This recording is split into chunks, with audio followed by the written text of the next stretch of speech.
Good afternoon, everyone. Thank you for inviting me to address the AGM, and thank you to the board for supporting this member's motion on the Climate and Nature Bill. My name is Jamie Russell. I'm a children's author from Shrewsbury. My daughters grew up exploring the woods and the mansion at Attingham Park in Shrewsbury and climbing through the stunning landscape of the Shropshire Hills. As a proud and long-standing National Trust member, I know what an amazing job the Trust does protecting our environment and also our heritage. But it also needs to protect our future. The motion we put forward asks the Trust to support the Climate and Nature Bill that's currently in Parliament. This cross-party legislation is being led by Dr. Ros Savage, MP, a Liberal Democrat, with co-sponsors from Labour, the Conservatives, Greens, Plaid Cymru, SNP and others. It will have its second reading and a crucial vote on the 24th of January. Written by scientists, the Climate and Nature Bill will ensure that the UK's internationally agreed pledges on climate and nature are made legally binding. The key targets are, 1, for the UK to stay within its fair share of the global carbon budget for 1.5 degrees, and 2, to halt and reverse nature loss by 2030. Our existing laws fall far short of these two vital targets, and the Climate and Nature Bill is the only proposed legislation in Parliament that will ensure that we achieve them. The resolution encourages the Trust to join around 1,000 other organisations already supporting this landmark bill. This includes the National Federation of Women's Institutes, CPRE, Friends of the Earth, Ecotricity, WWT, the Cooperative Bank, Greenpeace, the Doctors Association UK, Oxfam, and the National Education Union, and many others. A few weeks ago, over 1,200 leading UK scientists, including 5 Nobel laureates, wrote to MPs asking them to back the CAN bill. They warned that the crisis is now so acute that humanity faces an existential threat and the possibility of irreversible environmental changes.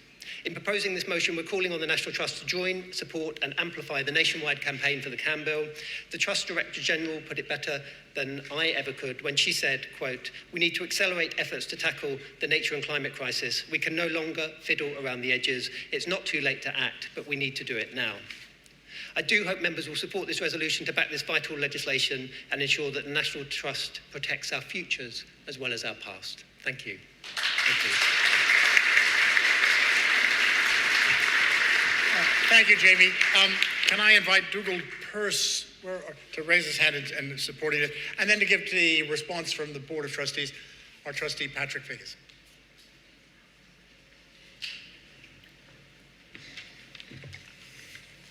Thank you, Rennie.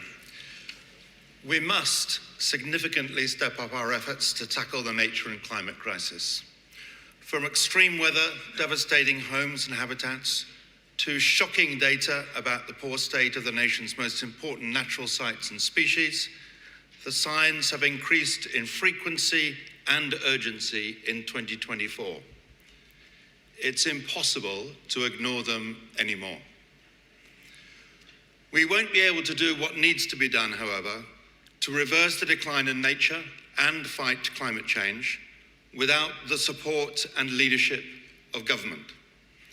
That's why more than 80 nature conservation groups, including the National Trust, launched a legal bid in June to hold government to account on its commitments to tackling wildlife decline in England.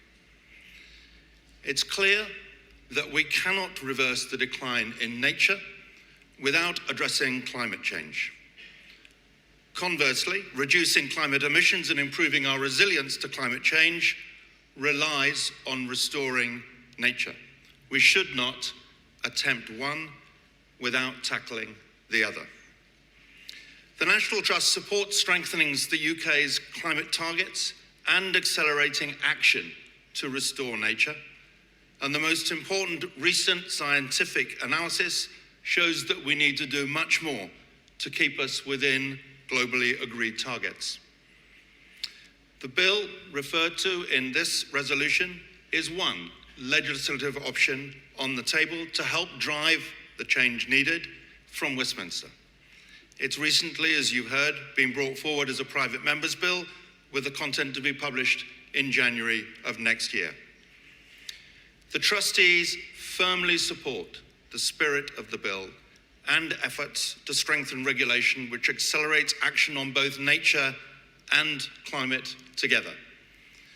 We would like to see a stronger and more comprehensive framework put forward this time, which improves on various previous versions of the bill. So on that basis, we recommend that members vote for the resolution. Thank you, Patrick. Right, so we've got 15 minutes to hear from our other members. We have nothing at the moment online. Again, constructive discussion is really about being concise and polite, standing up first, speaking loudly with the microphone. So who wants to go first on this? Anybody? Here we go. David Lamming, Suffolk. Just one short point. At the moment, this is a private member's bill.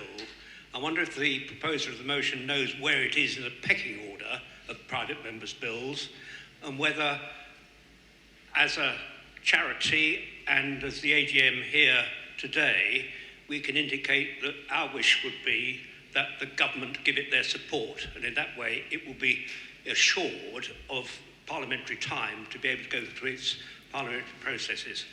I think, but Jan, you can agree that that's precisely what we're trying to do, is encourage the government to give it their support. Can you just clarify that point?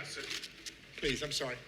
Don't usually want to take questions, but I want to, as it relates to the resolution, let's... No, so just to clarify, it was selected in the private members' bills lottery, so it will be going forward for debate.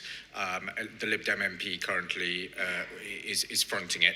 I don't know if resolution proposers have anything else to add to that point. Hold on one second. Sorry, just Thank you. Just to say that the second reading and debate for the bill is on the 24th of January, which is quite a crucial moment. It needs 102 supporting MPs for it to go forward to committee stage. So this would be the kind of furthest it had ever got on before. So really crucial moment coming up. The Trust support for it would be fantastic. Thank you for that. Any other comments from the room? Anybody else might? There we go. We've got a yellow over here. Judith Russenberger again from London. I really support this motion. I'd also like to urge people, if you also support it as individuals. You can go to the 0 Hour website and support it as individuals, and you can also write your own MPs on us then to support it. And hopefully with all that collective action, we'll get the bill through its next reading.